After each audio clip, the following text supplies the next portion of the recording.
First impressions are super important, right? Well, they're doubly important for these two small SUVs here because they're not just setting the tone for themselves, they're setting the tone for the brands as a whole. That's absolutely right. And if you are looking to bite into the luxury pie, as it were, chances are you're going to stick with the same manufacturer for the upgrade that comes next and possibly the car after that too.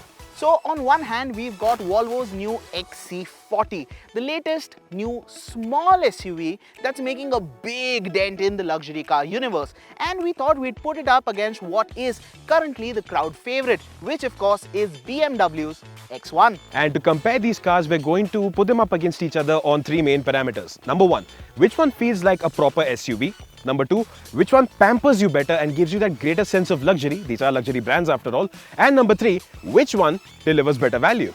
But before we carry on, don't forget to subscribe and click the little bell to stay notified. Let's start proceedings with design, and straight off the bat it is Volvo's XC40 that looks like a proper SUV, and that's because the design that's squared off, the bonnet line sits nice and high and it's got plenty of ground clearance as well. Then there are Volvo's signature design elements like the all-LED Thor's hammer headlamps, the waterfall effect to the tail lamps, and those lip-smacking 18-inch machine finish alloy wheels that adds a bit of oomph to the overall design. And we particularly dig that clever two-tone theme that's going around. It does make the Volvo look young and fresh. The X1, on the other hand, has the size quotient on its side. Sure, it doesn't have the same old-school boxy SUV profile as the XC40, but it does have the big car appeal nonetheless. More importantly, it looks properly sporty, especially in this shade of Estoril Blue combined with the M Sport package. But above all else, what BMW has managed to do here is, unlike the previous generation car, this one doesn't look like a grown-up hatchback. It looks like it deserves its place next to the X3 and the X5. All the more so when you factor in signature elements like the kidney grille, the double barrel headlamps, and those 18-inch alloy wheels with the inset spokes. But looking the part isn't quite enough. Let's see if they can put the sport in SUV. BMWs have always been known as driver's cars, and that does hold true for the X1 as well. Between the two of these, it is easily the more fun to drive pick. Sure, they make the same amount of power, the same amount of torque, but when you compare the 0 to 100 test, it's about a second quicker. It's also quicker in the in-gear acceleration test as well as 20 to 80. And in no small part is that down to the transmission, which isn't just quicker, but also a lot smoother.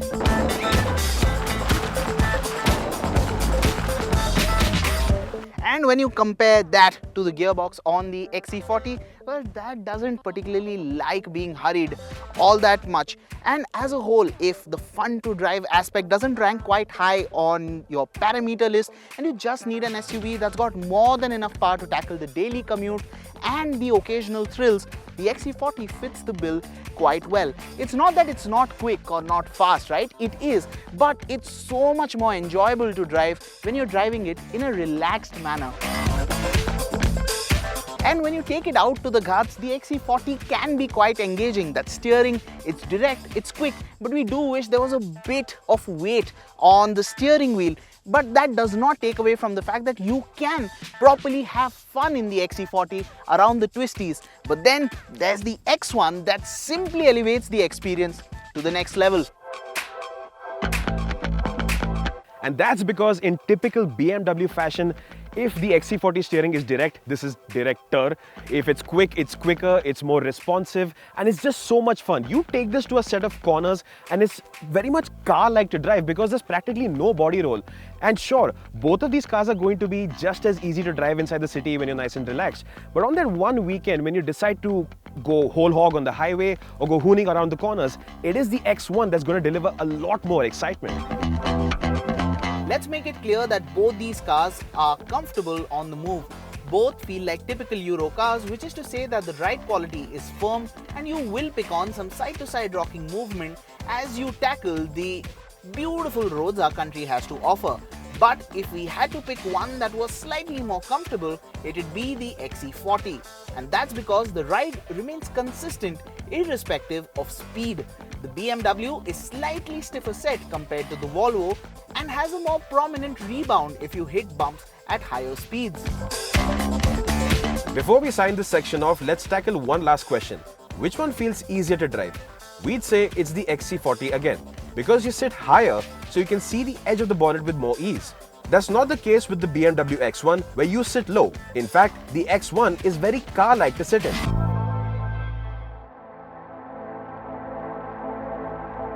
The cabin of the X1 is quite car-like to get in and out of as well.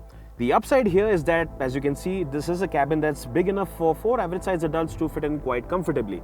That said, the M Sport kit and the all-black interior that comes with it, it does make the cabin seem a bit smaller than it actually is.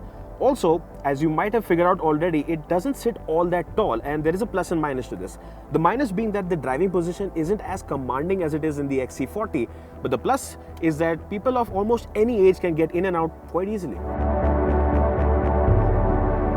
And that is a minor hiccup in the XC40, especially for those who want to spend their time at the rear bench. Now the door itself, that's quite narrow, and the opening is quite small. So the less athletic among us will take some practice getting in and out comfortably. But once you're in, you'd find that the seat back, it's a bit too upright. Now if it was slightly more reclined, even at the expense of boot space, we'd have preferred that. But look past that, and it is the XC40 that offers more knee room and more width at the rear.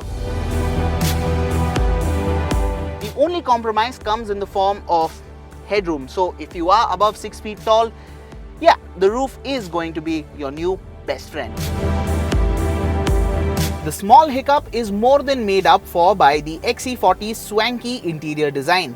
The dashboard sits high up and carries the typical Volvo design theme that includes the 9-inch touchscreen and a minimal 8-button layout. If we could change one thing, we'd add softer material on top of the dash. On the other hand, BMW's dash reminds us how soft touch dashboards are meant to be. But in terms of design, it's a mixed bag. While some will like the functionality of the plethora of buttons, some might find the clutter a bit much. As far as the features are concerned, it is Volvo's XC40 that wins this round hands down, because over and above the top spec BMW X1, the XC40 gets you LCD screen in place of the instrument cluster, heated front seats, an electric tailgate, as well as a wireless charging pad for your phone. What puts the X1 further on the back foot are some strange feature misses at this price point. For example, you do have a smart key and even push button start, but there's no passive keyless entry. You have to hit unlock every time you get inside the car. And on top of that, you don't have cruise control. And in this particular variant, which is the top spec M Sport, no Apple CarPlay or Android Auto. If we discuss what's common, then both cars here get leather upholstery, powered front seats with memory, a panoramic sunroof, dual zone climate control, and LED headlamps. In terms of safety features, the BMW gets 6 airbags, anti-lock brakes with EBD, and a host of tech including stability control and traction control. The Volvo gets all of that and then kicks things up a notch with radar-based safety tech such as lane keeping assist and adaptive cruise control. Now we completely understand why BMW's X1 is such a popular SUV. It looks posh, it demands attention, it is luxurious on the inside, and to top it all off, it is properly fun to drive as well. Volvo's XC40, well, that is kicking the game up a notch, not just by offering more features, but by doing so at a price point that undercuts the BMW X1. To top it all off, it does offer more space at the rear, a more comfortable ride quality for everyday usability, and more safety tech as well. So we put it this way. If you're looking for the more fun to drive car, the more exciting package altogether, and you're okay with the few compromises when it comes to the feel-good features, we'd say go ahead and get the BMW X1. It does deserve a place in your garage. But for practically every other reason, it is the Volvo XC40 that feels more like a true blue SUV. It is the car that pampers you better and the one that delivers better value.